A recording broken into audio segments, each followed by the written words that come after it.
can we as Christians make the Jewish people jealous?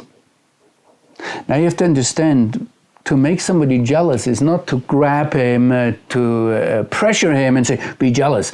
But it is rather that he, the one who is jealous, is running after you and says, I want what you have, or I want to be like you.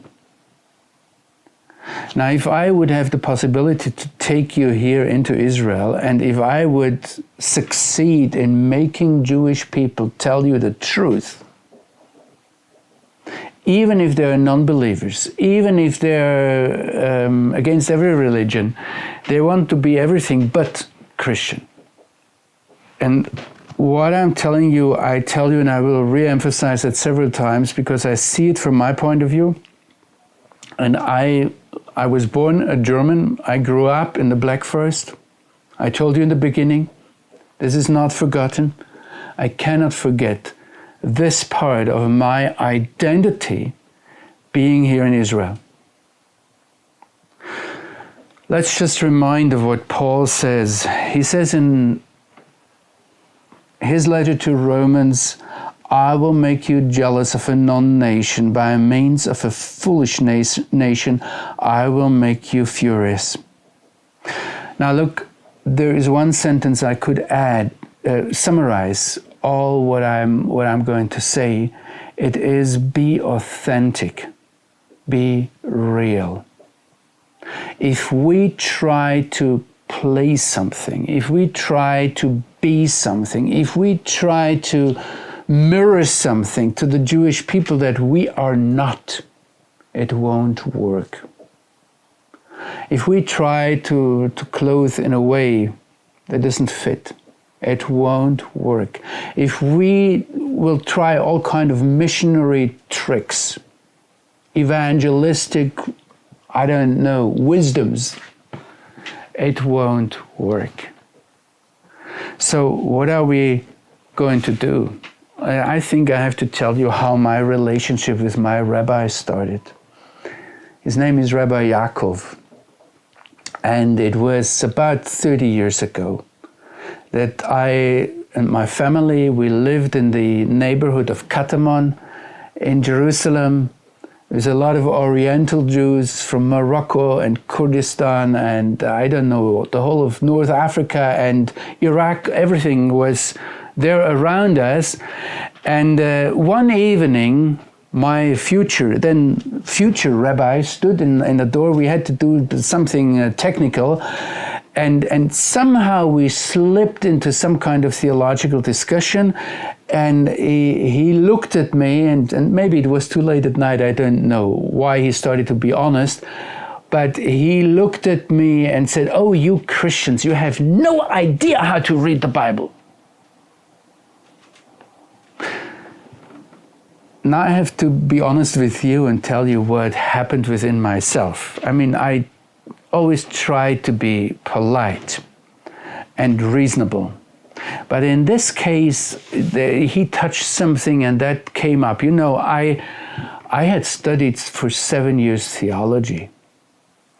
It was my life's calling. It is my life's calling to work with the Word of God in the Bible. And now this Orthodox Jew, I mean, I knew my Bible. I knew that he had a blanket over his eyes and over his heart. And when he was reading, if he was reading the Old Testament, he had a blanket over the Old Testament, over the Torah. Blanket. And now he tells me that I don't understand. You know what came up there? To say it in an Israeli way, I really loaded my theological Uzi, my machine gun, to tell him what is the truth. And while I was pulling up my theological machine gun, I suddenly felt how an invisible hand from behind came and closed my mouth. And then a still little voice whispered into my ear and said, shut up.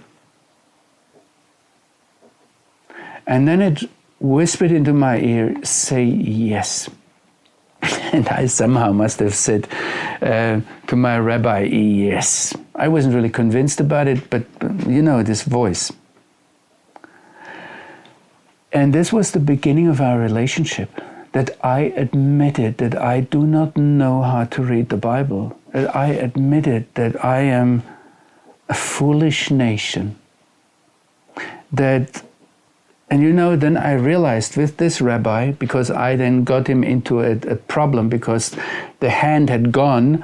And so I said, but if you know how to read the Bible, then you teach me. And then I know, because I want to know. And that got him into a problem because he had to go back to his rabbis and first find out whether he was at all allowed to teach to a Gentile how to read the Bible. It was a big discussion. It was quite hilarious. But, I realized then in the process that he has a big advantage by knowing the original language. And I later on came with texts to him and asked him, and I remember how he came with one text and he said, I'll give you an answer next week, but I first have to memorize the text. And he memorized the whole chapter, in this case it was 49 of Isaiah, as a prerequisite to explain it to me. And I asked him, if you didn't know earlier, how do you know it now? And then he said, we have a carrier frequency for it. It's called the Ta'ameha Mikra. And they actually sing the text. And then I said, you have to teach me that. What I want to say is, to make long stories short, the first step is we see what Paul writes. He says, I will make you furious by means of a foolish nation. If I am a know-it-all, if I know it deep in my heart, even if for missionary whatever tricks, I say, okay, I'm a foolish nation. No, it doesn't work.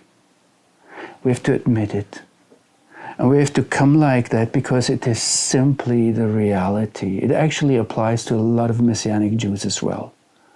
That if they would really come into conversation with Orthodox Jews, with people who lived the calling of their nation Israel,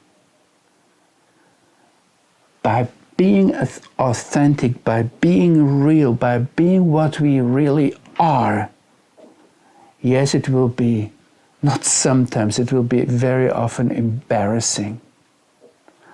But if Messiah has a chance, or will have a chance, or should have a chance to make them envious through me, then it will be only by being authentic.